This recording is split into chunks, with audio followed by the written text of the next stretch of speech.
আসসালামু আলাইকুম। এনডিটিভি একটি গুরুত্বপূর্ণ প্রতিবেদন প্রকাশ করেছে। লালমনিরহাট বিমানবন্দর চালু করলে পাল্টা ব্যবস্থা নেবে ভারত।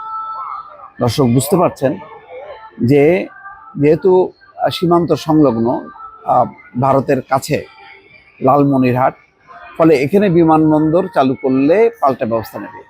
তো বাংলাদেশ তার সীমানায় যে কোনো জায়গায় বিমানবন্দর চালু করতে পারে।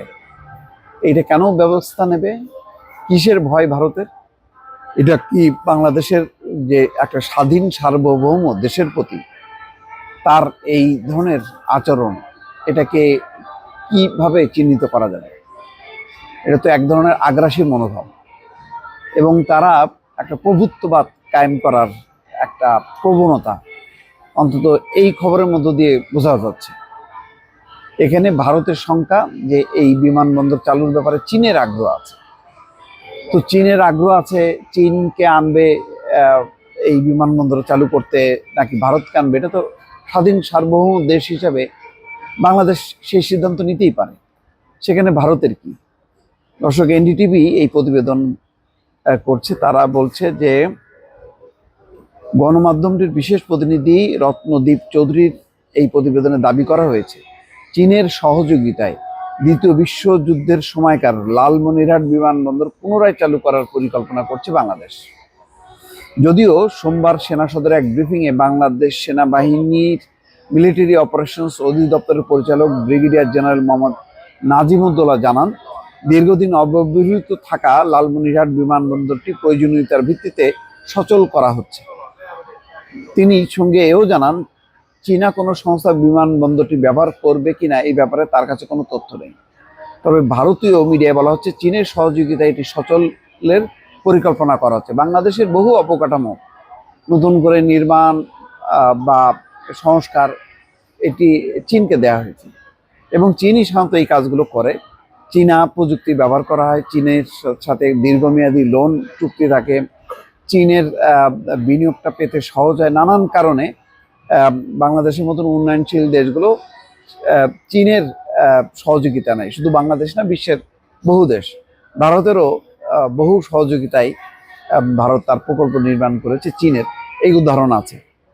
এনডিটিভি বলছে যে রংপুর বিভাগের লালমনিরহাট বিমানবন্দরটি সচল করার বিষয়টি ভারতীয় প্রশাসনে সতর্কতা তৈরি করেছে, কারণ তাদের আশঙ্কা এখানে চীনের সামরিক বাহিনীর অবকাঠামো থাকবে, যা ভারত বাংলাদেশ সীমান্ত থেকে মাত্র 20 কিলোমিটার দূরে অবস্থিত। তারা আরো বেশি উদ্বিগ্ন কারণ ভারতের কথিত চিকেন নেক লালমনিরহাট থেকে মাত্র 20 কিলোমিটার দূরে। এই চিকেন নেক দিয়ে ভারতের মূল ভূখণ্ড থেকে দেশটির উত্তর পূর্বাঞ্চলীয় 7 সিস্টার্স রাজ্যে পণ্য আনা নেওয়ার কাজ করা হয়। প্রতিবেদনে বলা হচ্ছে, যদি চীনের সহযোগিতায় বাংলাদেশ বিমানবন্দরটি পুনরায় সচল করে, তাহলে সেখানে চীন তাদের সামরিক সরঞ্জাম, যুদ্ধ বিমান, রাডার, নজরদারির সরঞ্জাম সহ বিভিন্ন কিছু রাখতে পারবে বলে ভারত ধারণা করছে। ধারণার উপর ভিত্তি করে ভারত এটার বিকল্প ব্যবস্থা নেবে।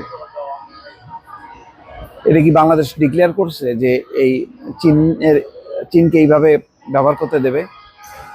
আর চীনের এই সম্ভাব্য উপস্থিতির কারণে ভারত ত্রিপুরা 3 দশক পুরনো ওই ঘাঁটি পুনরায় চালু করবে। যদিও এটি বেসামরিক কাজের জন্য চালু করা হবে, তবে এটিতে থাকা অবকাঠামো উন্নত করা হবে যেন যুদ্ধ বিমান এবং সাধারণ বিমান ওঠানামা করতে পারে, এবং যুদ্ধ বাঁধলে এটির মাধ্যমে জ্বালানি সরবরাহ করা যাবে। এনডিটিভির এই প্রতিবেদনে আরও বলা হয়েছে, সাবেক স্বৈরাচার প্রধানমন্ত্রী শেখ হাসিনা ছিলেন ভারতের একজন মূল্যবান মিত্র, যিনি ভারতের উত্তর পূর্বাঞ্চলের চীনের ঘেঁষার ক্ষেত্রে বাধা হয়েছিলেন। কিন্তু ছাত্র আন্দোলনে তার পতনের পর ডক্টর মোহাম্মদ ইউনূসের নেতৃত্বে অন্তর্বর্তী সরকার গঠিত হয়, যেটি ভারতের প্রতি কম বন্ধুত্বপূর্ণ। এছাড়া ডক্টর ইউনূস চীন ও পাকিস্তানের সঙ্গে সম্পর্ক উন্নয়নের পক্ষে সেটির প্রতিবেদনেও উল্লেখ করেছে। অর্থাৎ ডক্টর ইউনূস চীন এবং পাকিস্তানের সাথে সম্পর্ক উন্নয়ন করতে চায়, এটাও আবার তাদের প্রতিবেদনে উল্লেখ করছে।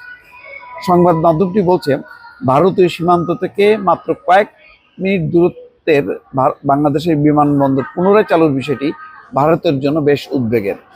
লালমনিরহাটে বিমানবন্দর পুনরায় চালু হওয়ার আলোচনা চলার মধ্যেই গত 26শে মে কৈলাসহর বিমান ঘাঁটিতে একটি ভারতীয় প্রতিনিধি দল গিয়েছিল বলে জানিয়েছে এনডিটিভি। সেখানে তারা বিমানবন্দরটির বর্তমান অবস্থা পর্যবেক্ষণ করেছেন।